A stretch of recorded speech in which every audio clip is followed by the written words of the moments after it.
नमस्कार, मैं आपका अपना ही संजय कुमार सिंह। भारत के पूर्व प्रधानमंत्री, श्रद्धेय आदरणीय युग पुरुष और एक कवि स्वर्गीय अटल बिहारी वाजपेयी ने कविता के माध्यम से एक बार कहा था कि अंधेरा छटेगा, सूरज निकलेगा और कमल खिलेगा। आज उनकी ये लाइनें बीजेपी के लिए सटीक बैठती है। तकरीबन 26-27 सालों के बाद दिल्ली विधानसभा में बीजेपी का अंधेरा छटा और कमल जानदार और शानदार तरीके से खिला। भारतीय जनता पार्टी ने दिल्ली में एक बड़ा उलटफेर करते हुए एक ऐतिहासिक जीत हासिल की है। बीजेपी ने दिल्ली विधानसभा में 48 सीटों पर जीत हासिल की है। पिछली बार की तुलना में 140 सीटों का फायदा हुआ है। दूसरी तरफ आम आदमी पार्टी ने 22 सीटों पर जीत हासिल की है, उसे 40 सीटों का नुकसान हुआ है। वहीं तीसरी तरफ कांग्रेस लगातार 6 बार से 3 बार विधानसभा और 3 बार लोकसभा में अपना खाता भी नहीं खोल पाया, यानी शून्य का शून्य। आज बीजेपी के जीत से ज़्यादा मैं आम आदमी पार्टी के बारे में बात करने जा रहा हूँ। इस चुनाव में आम आदमी पार्टी के मैक्सिमम शीर्ष नेता चुनाव हार गए हैं। शुरुआत करते हैं अरविंद केजरीवाल से। अरविंद केजरीवाल जो दिल्ली के 3 बार के मुख्यमंत्री रह चुके हैं, पार्टी के सर्वे सर्वा हैं, पार्टी के मुखिया हैं और उन्होंने विधानसभा में यहाँ तक कहा था कि मैं इसका मालिक हूँ, सीना ठोक कर। उस मालिक का आज दिल्ली विधानसभा की जनता ने औकात दिखा दिया। दिल्ली विधानसभा में वह 4000 वोटों से प्रवेश वर्मा से चुनाव हार गया। मनीष सिसोदिया जो दिल्ली में डिप्टी चीफ मिनिस्टर के रूप में उन्होंने काम किया है, वह भी चुनाव हार गया। सत्येंद्र जैन जो खुद एक मंत्री था, सत्येंद्र जैन भी चुनाव हार गया। ये तीनों में एक समानता क्या है, ये तीनों नेता जेल गए हुए थे। जेल भी गए थे तो भ्रष्टाचार के मुद्दे पर, भ्रष्टाचार को लेकर इन पर लंबा केस चला और ये तीनों नेता तिहाड़ रिटर्न थे। दिल्ली के जनता ने तिहाड़ रिटर्न इन तीनों नेताओं को सिरे से नकार दिया। इनके मंत्री भी चुनाव हार गए हैं। सौरभ भारद्वाज चुनाव हार गए हैं, एक शौकीन कर हैं, वो भी चुनाव हार गए हैं। अच्छे बहुत सारे नेता, सोमनाथ भारती, राखिन बिरलान, दुर्गेश पाठक, बहुत सारे नेता इनके चुनाव हार गए हैं। अगर हम एनालिसिस करते हैं यह क्यों आम आदमी पार्टी का आज जो दुर्गति हुआ, यह क्यों हुआ, आज मैं इसी मुद्दे पर बातचीत करूंगा।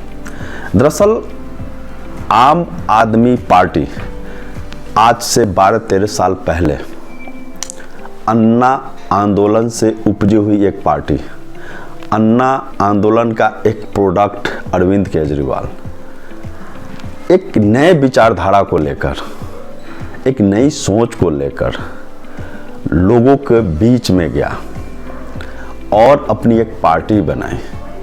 12-13 साल में ऐसा आखिर हुआ क्या जो आज अरविंद केजरीवाल और उसके टीम का पतन हुआ। आज इन्हीं सारे मुद्दों पर मैं बातचीत करूंगा। कुछ लोग और खुद अरविंद केजरीवाल कहते हैं कि मोदी तानाशाह। यह कहता कौन है? जो इंसान आम आदमी पार्टी के संस्थापक सदस्यों में से मैक्सिमम को इन्होंने लात मार कर निकाल दिया। उदाहरण के साथ मैं आपको समझाने का प्रयास कर रहा हूँ। सबसे पहले शशि भूषण, प्रशांत भूषण, जब आम आदमी पार्टी का कोई अस्तित्व नहीं था, आम आदमी अपने पैरों पर खड़ा नहीं हो पा रहा था, तो चंदे के रूप में 2 करोड़ रुपया शशि भूषण ने दिया आम आदमी पार्टी को खड़ा करने के लिए। उस बाप बेटी की जोड़ी को अरविंद केजरीवाल ने लात मारकर अपनी पार्टी से निकाल दिया। दूसरा, योगेंद्र यादव, जिन्होंने आम आदमी पार्टी का विधान संविधान लिखा था, उस योगेंद्र यादव को अपने मार्शल के द्वारा मीटिंग से बाहर फेंकवा दिया। किसने फेंकवाया? अरविंद केजरीवाल। तीसरा उदाहरण, कुमार विश्वास, जो आम आदमी पार्टी के सारे नारे लिखता था, आम आदमी पार्टी का विचार था, उस कुमार विश्वास को बेइज्जत करके किसने पार्टी से बाहर निकाला? अरविंद केजरीवाल ने। चौथा, दिल्ली यूनिवर्सिटी के एक प्रोफेसर थे आनंद पांडे, उनका एक ऑडियो भी लीक हुआ था। आनंद पांडे के बारे में इस इंसान ने कितना घटिया शब्द का इस्तेमाल किया था एक प्रोफेसर के लिए, कितना गाली गलौज वाला शब्द। आज वह कहता है आम भारतीय जनता पार्टी गाली गलौज वाली पार्टी है। ये खुद एक गालीबाज इंसान है, जिन्होंने अपने संस्थापक सदस्यों को एक एक कर बेइज्जत करके पार्टी से निकाल दिया। और कितने नाम गिनाओ, कपिल मिश्रा हो, चाहे साजिया इल्मी हो, बहुत सारे लोगों को इन्होंने बेइज्जत कर जब अरविंद केजरीवाल को लगा यह इंसान मुझसे बड़ा बनते जा रहा है पार्टी में, इसकी विचारधारा मुझसे अच्छी है, जिसने अच्छे सलाह देने का प्रयास किया, उसको अरविंद केजरीवाल ने चुन चुन कर पार्टी का से बाहर का रास्ता दिखा दिया। और वह इंसान कहता है जे मोदी तानाशाह है, एक बार खुद का चेहरा आईने में देखने की ज़रूरत है। और आज वहीं दिल्ली की जनता ने इसका चेहरा सबों के सामने नंगा कर दिया। चलिए आज देखते हैं कि आम आदमी पार्टी ने इतने कम समय में कैसे अपने बड़े बड़े वादों को, अपने सिद्धांतों को तिलांजलि दी और कम समय में समय पर कैसे उन्होंने, अरविंद केजरीवाल ने गिरगिट की तरह रंग बदला। सबसे पहला, इस चुनाव प्रचार के दरमियान अरविंद केजरीवाल कहीं भी प्रचार करने जाते थे या फिर किसी इंटरव्यू में मैंने उनको कहते हुए ये सुना, अभी हाल फिलहाल में आतिशी मुख्यमंत्री थी, जहाँ भी जाते थे सार्वजनिक जगह पर लोगों से ये कहते थे ये तो 2-4 महीने के लिए मुख्यमंत्री है, मैं ही मुख्यमंत्री बनूंगा। एक ढीठ इंसान, बेशर्म इंसान, एक महिला मुख्यमंत्री का कितना अपमान किया सार्वजनिक जगहों पर। क्या ये कहने को मिलेगा जब मैं ही मुख्यमंत्री बनूंगा, ये तो डम्मी मुख्यमंत्री है? क्या ये महिला मुख्यमंत्री का अपमान नहीं है? क्या यह एक्सेप्टेबल है? दूसरा उदाहरण, इनका ही एक राज्यसभा का सांसद है, नाम है स्वाति मालीवाल। स्वाति मालीवाल के साथ अरविंद केजरीवाल के पीए ने मुख्यमंत्री आवास में जो कांड किया, गाली गलौज किया, मारा पीटा, उनका चरित्र का हनन किया, अनाप शनाप बातें उनके बारे में कही। और यह एक मुख्यमंत्री जैसा इंसान जो महिला कहता है जो मैं महिला के हक के लिए लड़ता हूँ, अपने सांसद जो महिला है उसका पीए उसको मारता है और यह इंसान उसके बारे में 2 शब्द भी नहीं कहता है। प्रत्येक मुद्दे पर यह घंटों अपना विचार देता है। जब एक पत्रकार ने इससे पूछा कि आपका स्वाति मालीवाल के बारे में क्या कहना है, इसने कमेंट करने से मना कर दिया। क्या यह एक्सेप्टेबल है? चलिए इसके फ्रॉडपन का एक और नमूना मैं आपको दिखाता हूँ। यह कितना नौटंकीबाज है, कितना शातिर इंसान है। जब नई पार्टी बनी थी, यह मीडिया में आता था तो एक मोफलर बांधता था, ढीला ढाला शॉर्ट, बगैर आयरन का, पैर में चप्पल, खांसते रहना। यह आम लोगों के सामने अपना इमेज बनाता था। क्या एक सर्विस में रहा हुआ इंसान अच्छे पोस्ट पर था, क्या वो अच्छा शॉर्ट नहीं पहन सकता था? यह सब दिखावा था, इसका नौटंकी था। पैर में चप्पल खांसते रहना, ऐसे लगना जब मैं एक आम इंसान हूँ, मेरे पास कुछ भी नहीं है, दिनहीन की स्थिति प्रस्तुत करना। और वह आज मोदी के कपड़े के ऊपर कमेंट करता है। माना कि मोदी अच्छे कपड़े पहनता, वह साफ सुथरा रहने की उसकी आदत है। क्या एक प्रधानमंत्री, मुख्यमंत्री इंसान, क्या इतना भी हक नहीं है कि वो अच्छे से रहे? तो मोदी ने उस जीवन को जिया है और अरविंद केजरीवाल ने नौटंकी ड्रामा कर कर आम लोगों के आंखों में धूल झोंका है। और वहीं आम लोग ने आज आम आदमी पार्टी के मुखिया अरविंद केजरीवाल की आंखें खोल दी। और उदाहरण, भारतीय पॉलिटिक्स या विश्व के पॉलिटिक्स में आपने कभी कोई ऐसा नेता देखा हो जो अपने बच्चे की झूठी कसम खाए? अरविंद केजरीवाल ने जब पार्टी बनाया तो उस समय अपने बच्चों की कसम खाकर कहा था कि मैं कांग्रेस और बीजेपी के साथ गठबंधन कभी नहीं करूंगा। और मुझे लगता है कि कसम खाने के कुछ महीनों के बाद ही इन्होंने कांग्रेस का समर्थन लेकर सरकार बनाई। ऐसा धूर्त इंसान, ऐसा शातिर इंसान आज तक भारतीय पॉलिटिक्स में नहीं मिलेगा। शुरू में रोज कहता था कि मैं कुछ ना कुछ खुलासे करूंगा, पता नहीं कहां से बहुत सारे डॉक्यूमेंट्स लेकर आते थे और सारे नेताओं पर आरोप लगाते थे, ये भ्रष्ट है, वो करप्ट है, इसने यहाँ भ्रष्टाचारी किया, उसने वहाँ पे भ्रष्टाचारी किया है। जब बहुत सारे नेताओं ने मानहानि का मुकदमा ठोका, नितिन गडकरी, अरुण जेटली, बहुत सारे ऐसे नाम हैं जिन्होंने अरविंद केजरीवाल पर मानहानि का मुकदमा ठोका। और वह इंसान बाद में कोर्ट से, जब कोर्ट ने इसको इस मामले में बुलाया तो यह फिर माफ़ी मांगने लगा, जब मुझसे गलती हो गई मैं माफ़ी मांगता हूँ। जो अरविंद केजरीवाल कभी सोनिया गांधी को भ्रष्ट कहता था, रॉबर्ट वाड्रा के बारे में बहुत सारी बातें कही, बहुत सारे आरोप लगाए, शरद पवार भ्रष्ट है, मुलायम सिंह भ्रष्ट है, लालू यादव भ्रष्ट है, सबके सब भ्रष्ट है। यही एक पृथ्वी पर ईमानदार इंसान बचा था और वही ईमानदार इंसान सबों के साथ गठबंधन कर कर चुनाव 2024 का लोकसभा चुनाव लड़ा है। इंडी गठबंधन में यह शामिल था। क्या यह गिरगिट की तरह रंग बदलना नहीं कहा जाएगा, जिसने एक समय भारतीय पॉलिटिक्स को बदलने के लिए अपना सब कुछ आगे कर दिया? लोगों के नज़र में लोगों को लगा कि यह इंसान सबों से अलग है, सबों से अलग तरीके से भारतीय पॉलिटिक्स में आया है। और इन्होंने लोगों को, दिल्ली की जनता को, भारत की जनता को तकरीबन 11 साल तक आंखों में धूल झोंकने का काम किया है। हिट एंड रन इसकी पुरानी पॉलिसी है। अरविंद केजरीवाल हिट करते हैं और भाग जाते हैं। हाल फिलहाल में इन्होंने बहुत सारे चुनाव के दरमियान आरोप लगाए, हरियाणा से जो पानी आ रहा है उसमें जहर है, क्या क्या इसने नहीं, साम दाम दंड भेद, इन्होंने सारे सेक्टरों का इस्तेमाल किया। और इन्होंने बीजेपी के बारे में, कांग्रेस के बारे में क्या क्या नहीं कहा। सिर्फ आरोप लगाते हैं और आरोप लगाकर भाग जाते हैं। 5 साल पहले इन्होंने वादा किया था जमुना को साफ करूंगा, अगर नहीं करूंगा तो आप मुझे वोट मत दीजिएगा।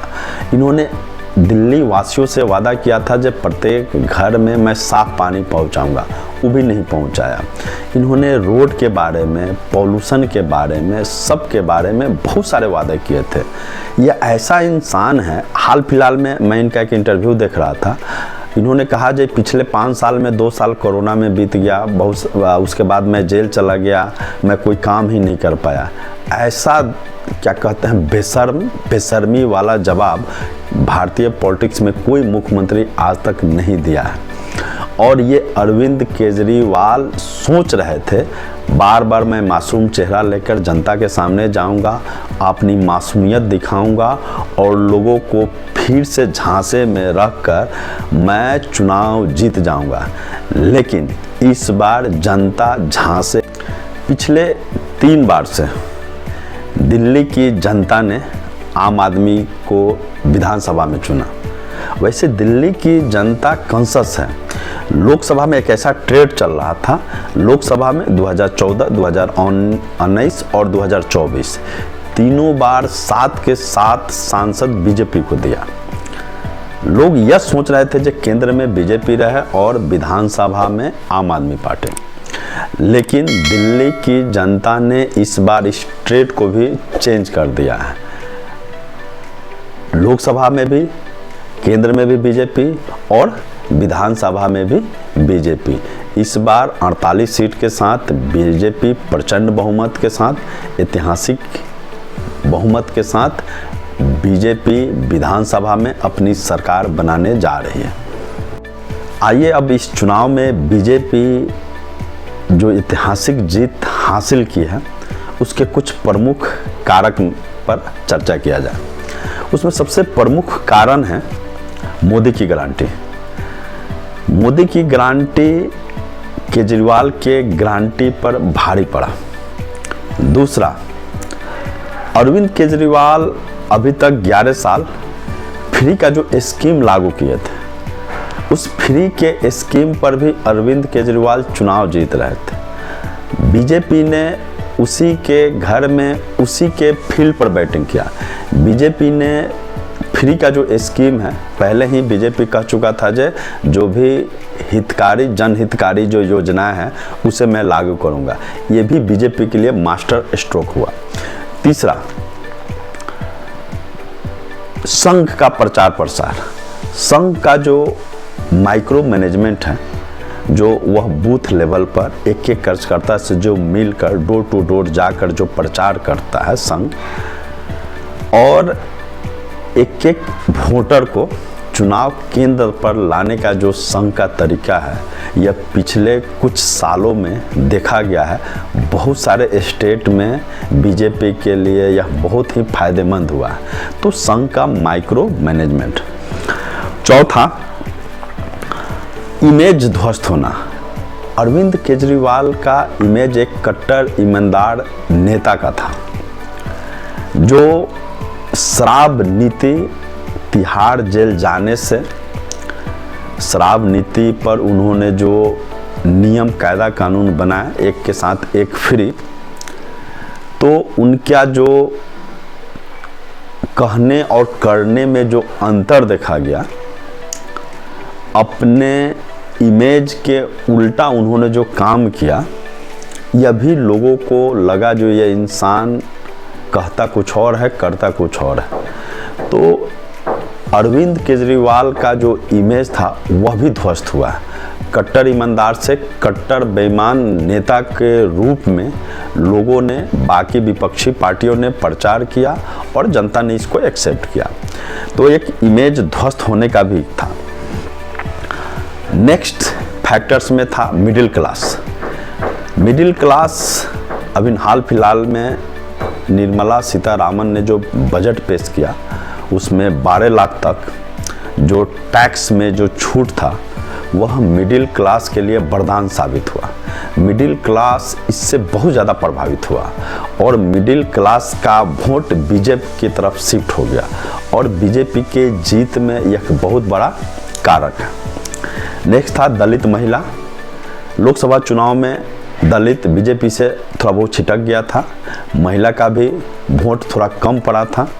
महिलाओं के लिए अरविंद केजरीवाल ने जो स्कीम लाया था, उस स्कीम से बढ़ चढ़कर बीजेपी ने स्कीम लाया और इसका परिणाम ये हुआ जो दलित और महिला दोनों ने खुलकर बीजेपी के पक्ष में वोट दिया।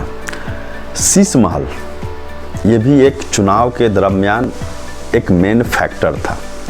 जो अरविंद केजरीवाल कभी ये कहता था जो ना मैं गाड़ी लूँगा, ना बंगला लूँगा, ना बहुत सारे फौज सुरक्षा का कवच जो रहता है वह नहीं लूँगा, मैं आम आदमी हूँ, आम आदमी की पार्टी की तरह, आम आदमी की तरह रहूँगा। वहीं अरविंद केजरीवाल एक ऐसा शीश महल बनाता है जिसमें करोड़ों रुपये लगाए जाते हैं। उस शीश महल में पर्दा से लेकर, सोफा से लेकर, कमोड से लेकर, बाथरूम से लेकर अनगिनत बहुत सारे ऐसे चीज़ हैं जो लोगों को अच्छा नहीं लगा। लोगों को लगा यह इंसान हम लोग से झूठ बोलता है, कहता कुछ और है करता कुछ और है।